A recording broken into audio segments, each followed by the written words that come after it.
अजित पवारांचे समर्थक आमदार देवेंद्र भुयार यांचं एक वादग्रस्त वक्तव्य सध्या चांगलंच व्हायरल होत आहे। या वक्तव्यामध्ये त्यांनी महिलांच्या अर्थात मुलींच्या 3 कॅटेगरी केल्यात, तर तिसऱ्या नंबरच्या मुली याच केवळ शेतकऱ्यांना मिळतात असं वक्तव्य भुयार यांनी केलंय। त्यावरून विरोधकांनी भुयारांना चांगलंच निशाण्यावर ठेवलंय।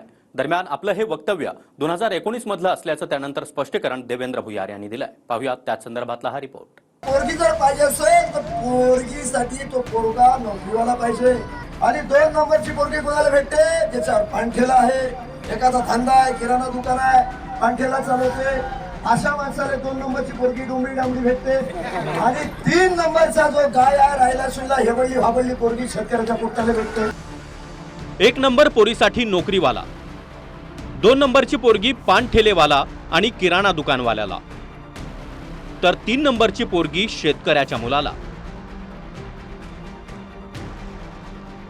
अजित पवार समर्थक आमदार देवेंद्र भुयार यांनी मुलींच्या कॅटेगरीत शोधून काढत आपली अक्कल सार्वजनिक केली आहे। पोरगी जर पाहिजे असेल तर पोरगीसाठी तो पोरगा नोकरीवाला पाहिजे।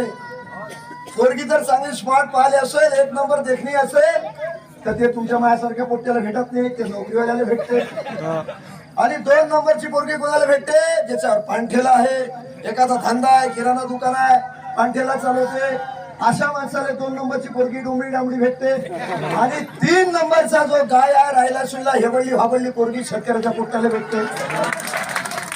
म्हणजे शेतकऱ्याच्या पोराचं काही खरे राहिलं नाही। मध्ये येणार झलवाले येणार जे लेकरू आहे ते हेंबळ हांबळच निघत राहते। माय इल्लू पिल्लू त्याच्या पोटी बांधणाऱ्याचं पिल्लू, असंच कार्यक्रम आहे आपला सगळा। दुर्दैवाची बाब अशी की शिंदे, फडणवीस, पवार या त्रयींच्या अनेक वाचाळगिरांकडून वारंवार अशी वक्तव्य होतात, पण त्यांना आवर घालण्याची कुवत किंवा त्यांना आवर घालण्याची इच्छाशक्ती सरकारमध्ये बसलेल्या या तिघांचीही अजिबात नाही आणि त्यामुळे हा मुजोरपणा, हा वाचाळपणा दिवसेंदिवस वाढत जातो, जो अत्यंत दुःखद आहे। देवेंद्र भुयार आमदार आहेत आणि त्यांनी अजित पवारांच्या राष्ट्रवादीला पाठिंबा दिला। स्वतः अजित पवार सध्या लाडकी बहीण योजनेचा जोरदार प्रचार करतायत। दुसरीकडे त्यांचेच समर्थक आमदार मुलींच्या 3 कॅटेगरी करून शेतकऱ्यांच्या गळ्यात 3 नंबरचा गाळ पडतो अशी भाषा वापरतायत। महिलांच्या मतांसाठी महायुतीची एवढी चढाओढ सुरू आहे, एवढा गोंधळ ते घालतायत आणि त्या गोंधळामध्ये त्यांची मानसिकता काय आहे हे दिसून येते आहे। महिला हे काय उपभोगायचं साधन नाही आहे, त्याचं तुम्ही कॅटेगरायझेशन करू नाही शकत। लाज वाटली पाहिजे या अशा आमदारांना असं बोलायला।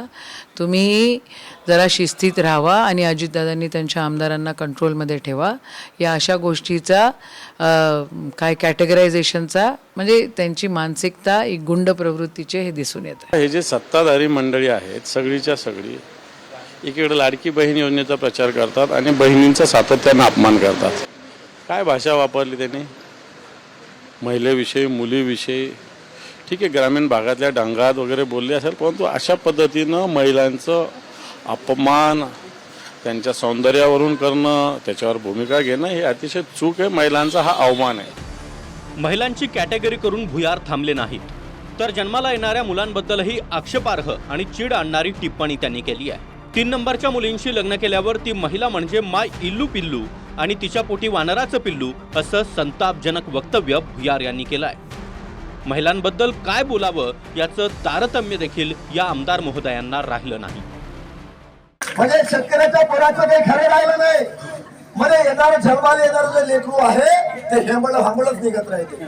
माय इल्लू पिल्लू त्याच्या पोटी बांधणाऱ्याचं पिल्लू, असंच कार्यक्रम आहे आपला सगळा। तुम्ही अत्यंत चुकीचं विधान करत आहात। मुलीची अ, ब, क, ड ही जी काही तुम्ही वर्णन करताय हा आमच्या स्त्री जातीचा अपमान आहे। तुम्ही तातडीने तुम्ही केलेल्या या चुकीच्या विधानाची समस्त महाराष्ट्रातील माता भगिनीची माफी मागितली पाहिजे।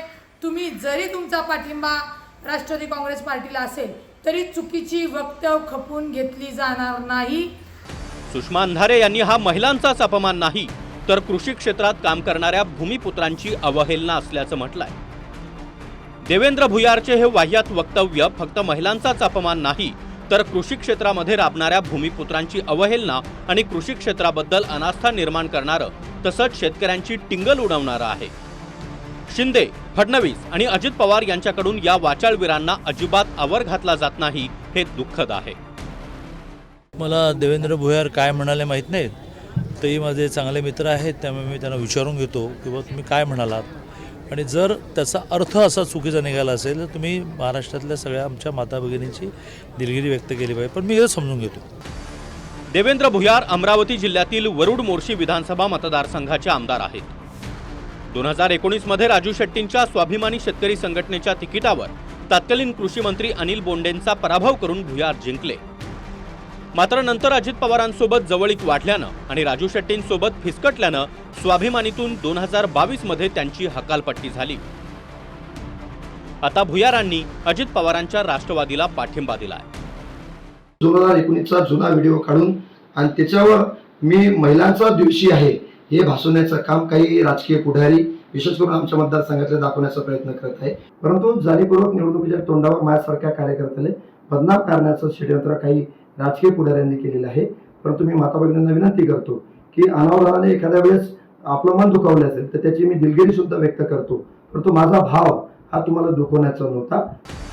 सार्वजनिकपणे कसं बोलावं हे किमान लोकप्रतिनिधी म्हणून भुयारांना माहिती असलं पाहिजे, कारण महिलांचं वर्गीकरण करून 1 नंबर, 2 नंबर, 3 नंबर आणि झोंबड्या म्हणण्याचा अधिकार भुयारांना नक्कीच नाही. अमरावतीवरून स्वप्नील उमपसह ब्युरो रिपोर्ट, TV9 मराठी.